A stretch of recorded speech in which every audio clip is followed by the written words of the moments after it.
Velkommen til Tarot med John V. Ude i naturen, så får man det er nogle andre input, man får, end man gør på tv. Samtidig så kunne det være sjovt at prøve at regne ud, hvor mange timer man bruger på tv. Hvor mange timer man bruger på ens hobby, ting man godt kan lide. Man skal faktisk ikke køre ret langt for at komme til natur. Det er noget tid siden, jeg har lagt en video ind på kanalen. Der er også nogen, der har skrevet til mig, om jeg ikke snart lægger en ny video op. Og det gør jeg nu. Og det, jeg gerne vil lave i dag, det er også noget, der er efterspurgt. Det er det her ja eller nej svar. Så sådan et oplæg vil jeg prøve at lave. Men jeg er lige gået udenfor, fordi vi er jo i en periode lige nu her over hele verden, hvor vi ikke er ret meget udenfor, fordi vi skal blive derhjemme. Så langt de fleste mennesker er jo blevet hjemme. Jeg har været en del ude på grund af mit arbejde, men jeg tror, det er vigtigt, at der kommer ud i naturen. Det håber jeg, at mange de husker at gøre, fordi det er sådan set ret vigtigt. Så nu er jeg lige taget på en tur ud i naturen.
Hvad for en fritidshobby, fritidsinteresse har du?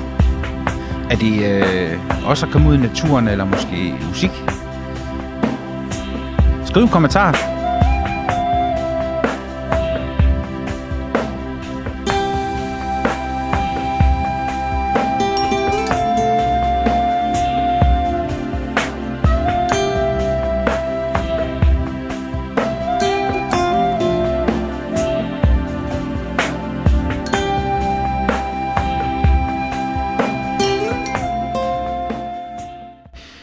Udover naturen, så en af mine hobbyer, det er jo musik. Og så selvfølgelig tarotkortene. Og som jeg også gør her på kanalen, så prøver jeg at kombinere de to ting, musik og tarot. Men også natur, det er klart. Og jeg tænker, at alle tre ting og mange andre ting hænger jo sammen med tarotkortene. Men nu vil jeg gå i gang med det her ja eller nej oplæg. Så hvis du har et spørgsmål, som du gerne vil have et ja eller nej svar på, så er det nu, du skal stille et spørgsmål. Du kan eventuelt sætte videoen på pause og formulere dit spørgsmål rigtigt. Og det er jo det her med, at et omvendt kort er nej, og et retvendt kort er ja. Og det i midten, det gælder dobbelt. Jeps, sådan, så er jeg rykket indenfor, og nu vil jeg gå i gang med det her oplæg. Et ja eller nej svar. Og man kan også få svaret, måske. Der er nogle af jer, der har prøvet det før. Og for nogle er det måske helt nyt. Man kan få, hvis du kan stille et spørgsmål, så kan du få et ja, eller et nej, eller et måske. Her på kanalen, der er der blandt andet sådan en playliste. Og der er også en, der hedder ja eller nej spørgsmål. Og der kommer så til at ligge en mere nu, og det er den her video. Man kan nemlig kun bruge videoen én gang.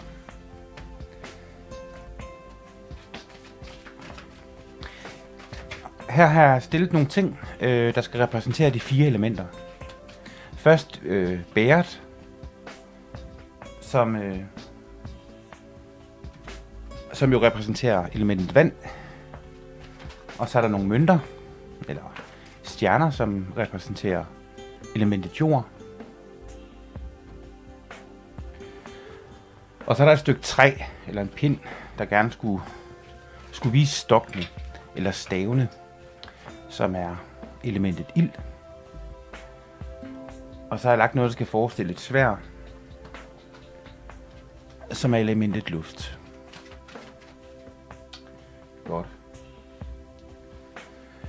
Du skal vælge et af elementerne. Du behøver ikke at vælge det element, der passer lige til dit stjernetegn.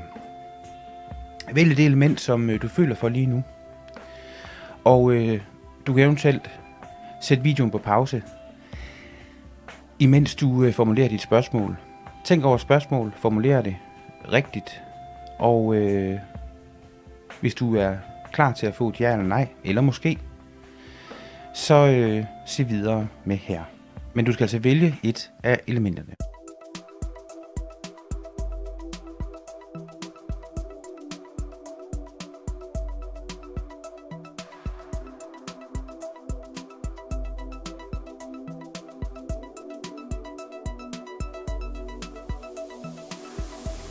Hej, mit navn det er John V. Her på kanalen der laver vi alt muligt med tarotkort. Det er meget vigtigt, at du abonnerer på kanalen ved at trykke abonner på kanalen. Og tryk på ringklokken, så får du nemlig den nyeste video. Og synes godt om. Velkommen.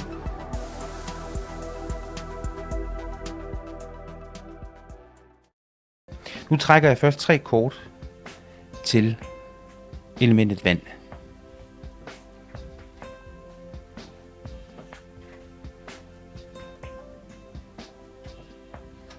Sådan. Så trækker jeg 3 kort for elementet jord.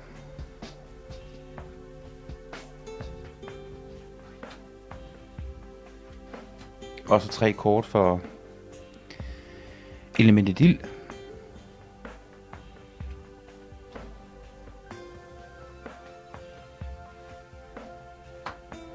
Og 3 kort for elementet luft.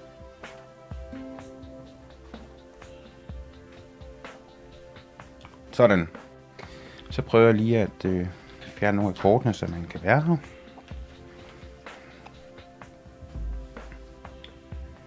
Godt.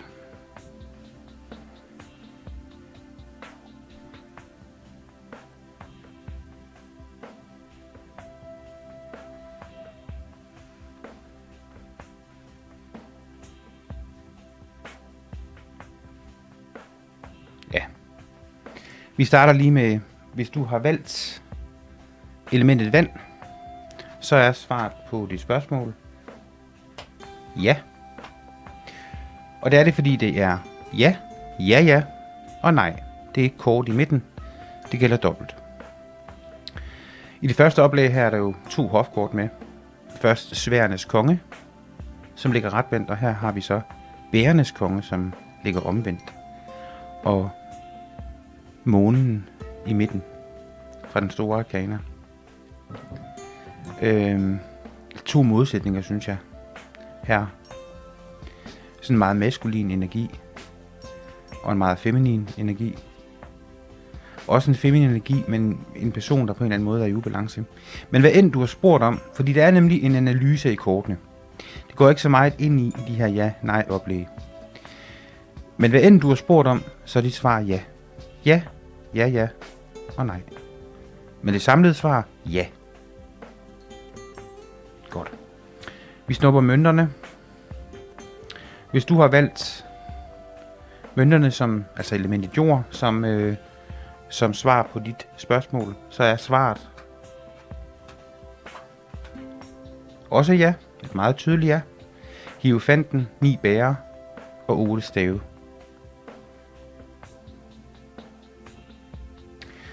Så det var 2 ja'er.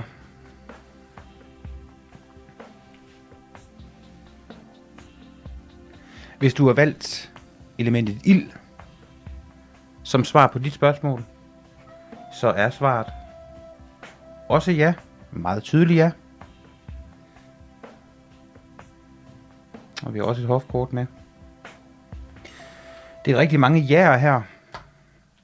Skal vi se om det sidste også er et ja. Altså elementet luft. Nej. Og et nej. Og et nej. Det er 3 tydelige nejer. Man kan sige, det her kort, det vender jo, når det ligger retvendt, så vender det jo sådan her. Fordi det er den hængte mand. Så det ligger omvendt. Så nej og nej. Kort og godt. Og husk, der er analyse i kortene. Man kan godt kunne analysere, hvorfor er det et nej. Det gør jeg ikke i de oplæg her. Det er koldt og kynisk, ja eller nej. Eller et måske. Men der kom ikke noget måske i dag.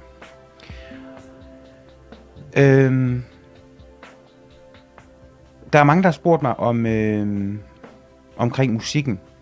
Igen, inde på playlisten, der er der også en playliste, der hedder musik. Blandt andet det musik, der kører i baggrunden lige nu her, det er også et nummer, jeg har lavet. Fordi jeg laver musikken selv.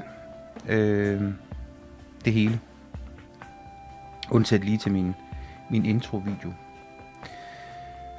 Som I hørte lige før.